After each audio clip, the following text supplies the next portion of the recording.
Oh, oh, oh, oh, oh, oh, oh, oh, oh, oh, oh, oh, oh, oh, oh, oh, oh, Merry Christmas, everyone!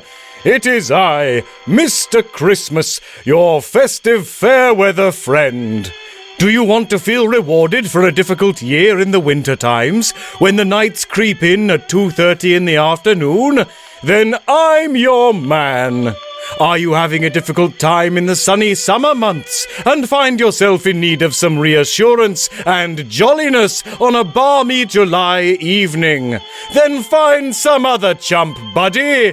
Unless, of course, you live in the southern hemisphere, in which case the entire deal is flip-reversed 180 degrees. Ho-ho!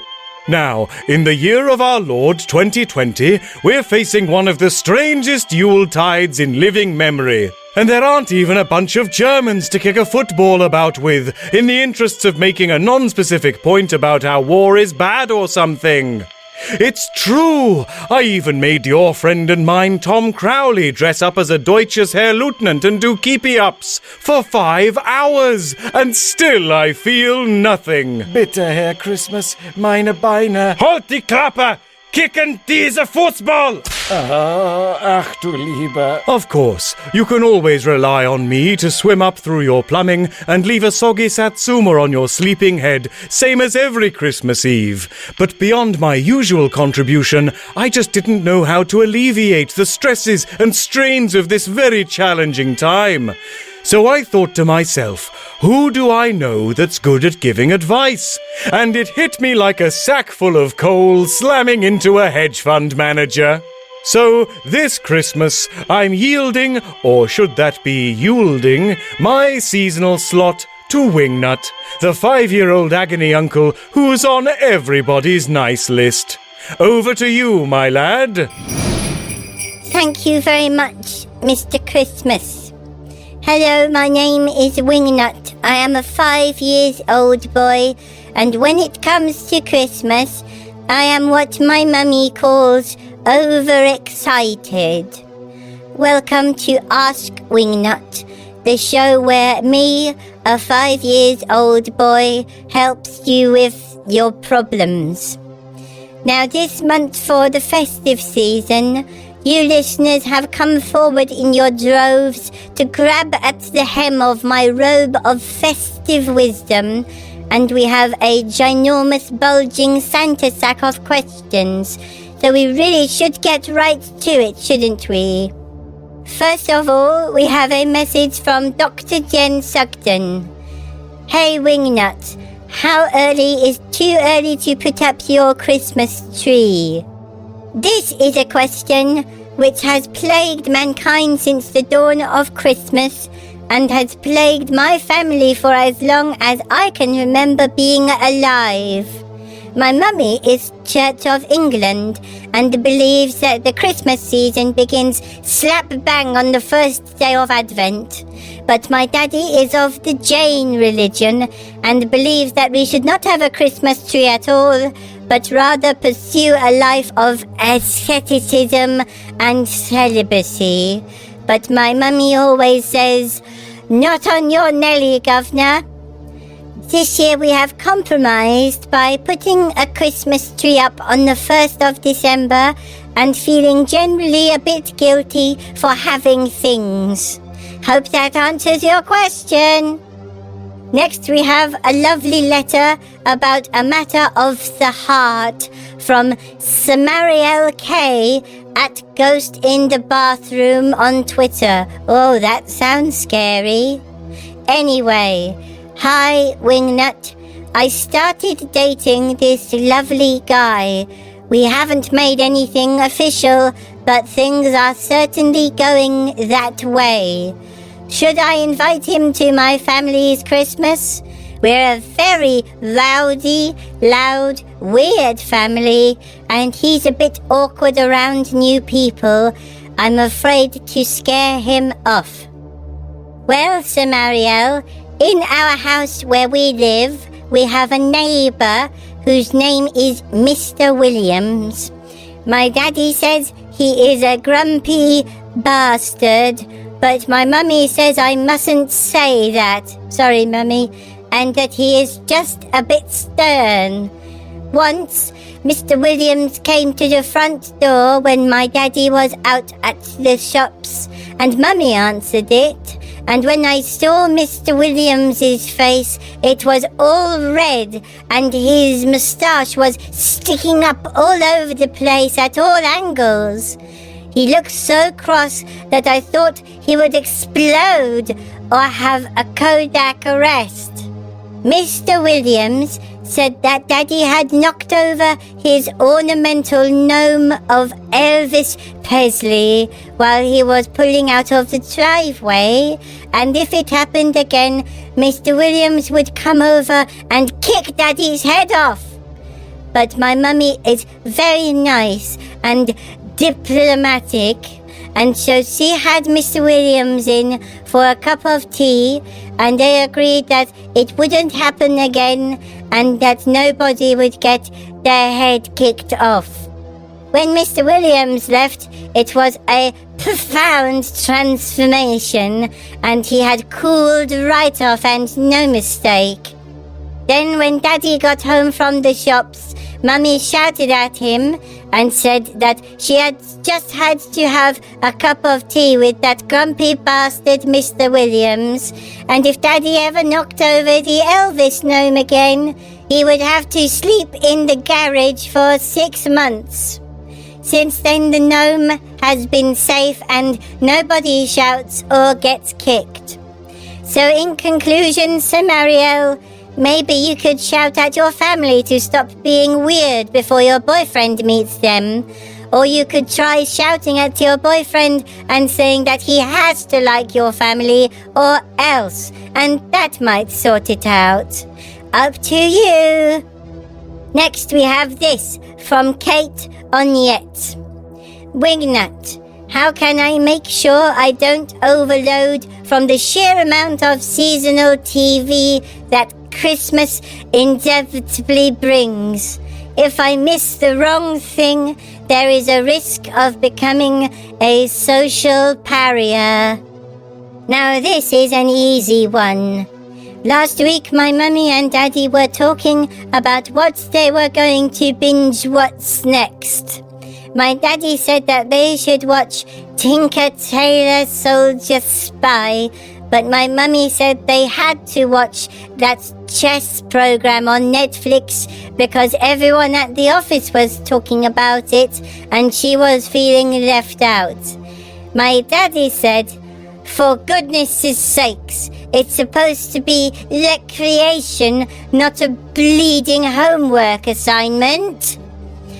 I may only be a 5-year-old boy, but I think my daddy was right about this, and that goes double at Christmas, which is a time for telling everybody else to get knotted and have a nice time. This one is from Alex Fernandez. Hello, Wingnut. What punishment should be meted out to the authors of the 1984 Christmas single, Do They Know It's Christmas?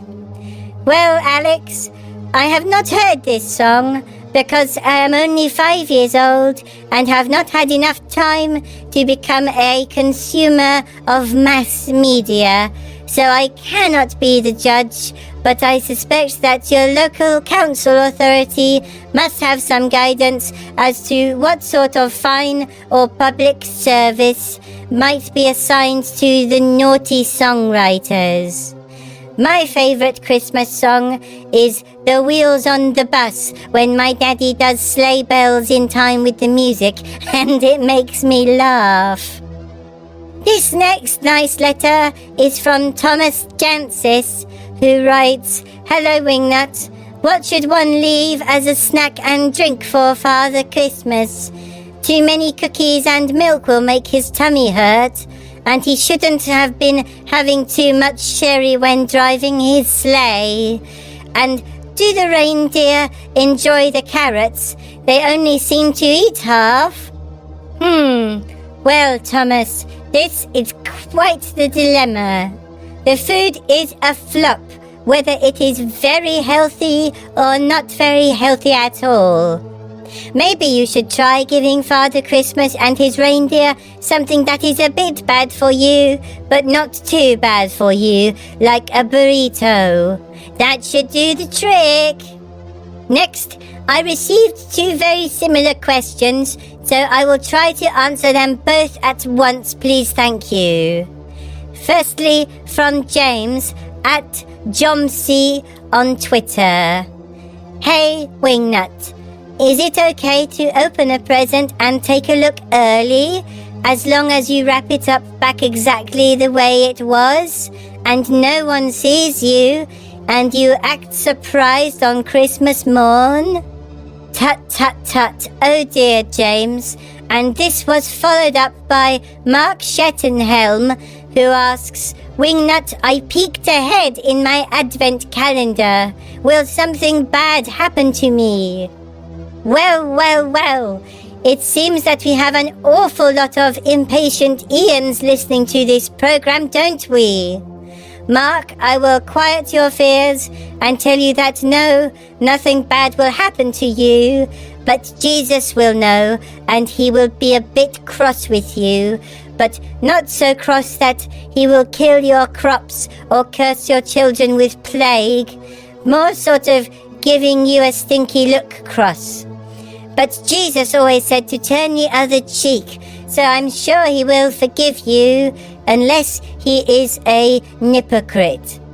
But clearly, James and Mark, both of you are having very naughty thoughts, and I recommend that you do what I do when I have a naughty thought, which is to not to do it, but instead to write it in my secrets book for reference. Gosh, so many questions to answer, and so little time. I am going to do something I have never done before and do a quick fire section to fit in as many of your lovely letters as possible. 3, 2, 1, go. Sarah at the Geeky Crafter on Twitter. How many mince pies is it acceptable to eat in one sitting? On most days of the year, 4. On Christmas Day, there is no limit. Felix Trench asks, I am out of wrapping paper. Do you have any recommendations? I say, get some plain paper and a red marker pen and go hog wild on that thing.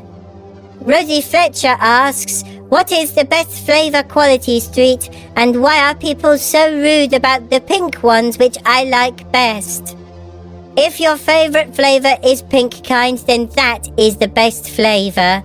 And my daddy says that other people are rude because they are jealous, but that is usually when he is talking about his car. Justin Stadders asks, I wish to stuff a guinea fowl into a chicken, which I intend in turn to stuff into a duck, which I intend to stuff into a goose, which I intend to stuff into a turkey. Do you have any advice for achieving this? And is there a larger bird into which I can stuff the turkey? Ostriches are bigger than turkeys. Rena at Rhinosaurus Rex on Twitter asks, I've been thinking giving coal to naughty children seems a bit outdated. Is it time for Santa to consider more eco-friendly alternatives? Yes, this is a good idea. He could give them leaves. David K. Barnes asks, is Die Hard a Christmas movie? I don't know. Duncan Gates asks, why does everyone hate my version of East 17's Stay Another Day, delivered in the style of the late Graham Crowden? Again, Duncan, I would refer you to my daddy's thoughts on jealousy. Max Kreisky asks, I cannot think of anything to put on my Christmas list. I am 31. Do you have any recommendations for what to ask for? Nintendo Switch. Gemma Arrowsmith asks, angel or star on top of the Christmas tree? Ideally both, Perhaps a hideous combination of the two. James Curtis asks, I only just discovered devils on horseback. Why is this a thing? Pork. Andy Goddard asks, hello Wingnut, how many gifts is too many to buy for your dog? 9. John Rain asks, what is the best Christmas? 1824. And finally, we come to the most important question of all, which came in from Phil Cotterill, who asks, Wingnut, what would you like for Christmas this year? Have you been a good boy? Well, Phil, it is my great pleasure to tell you that, yes, I have been a very good boy this year. My mummy and daddy have listened to my program where me, a 5-year-old boy, helps you with your problems, and they said they think it is very nice of me to give my time to help people, even if they do wish I would spill the tea about our home life a bit less. And Tom Crowley, who hosts this podcast, says that he is always grateful for the extra content. So yes, I think it can be said that I have been very good. As for my Christmas present, I do not ask for much, only that all of you listeners take some time to be kind to yourselves and the people you love the most during this holiday season. But that said, if I don't get the toy spaceship that I asked for on Christmas Day, I will scream until I get a headache. Remember that if you have a question you would like to ask Wingnut, you can submit it to Mr. Crowley's Twitter at @TomCrowley with the hashtag AskWingnut, and he will make sure to pop it into my in tray, which has a picture of Thomas the Tank Engine on it. Merry Christmas, listeners, and God bless us, everyone. O Tannenbaum, das soll dein Kleid mich lehren. Oh. That's enough! It became funny for a bit, but now it's just depressing. Es tut mir leid, Herr Kapitän. Oh, welcome back, listeners, and thank you very much, Wingnut, for that stuffed stocking of wisdom. I do hope that has soothed your festive angst, everyone, and that despite the hefty burdens of this year, you still find yourself able to enjoy a safe and happy Christmas day. I know I will, and so will our old friend Tom Crowley. Now, Tom, let's try you dressed as an Imperial Japanese officer. Oh, doshite. Don't you give me that sass mouth! Don't you want me to have a Merry Christmas after all I've done for you, you ungrateful so-and-so? Go and put on that uniform before I become unreasonable! Don't look at me, you whelp! Go and put on that uniform and make some gingerbread men!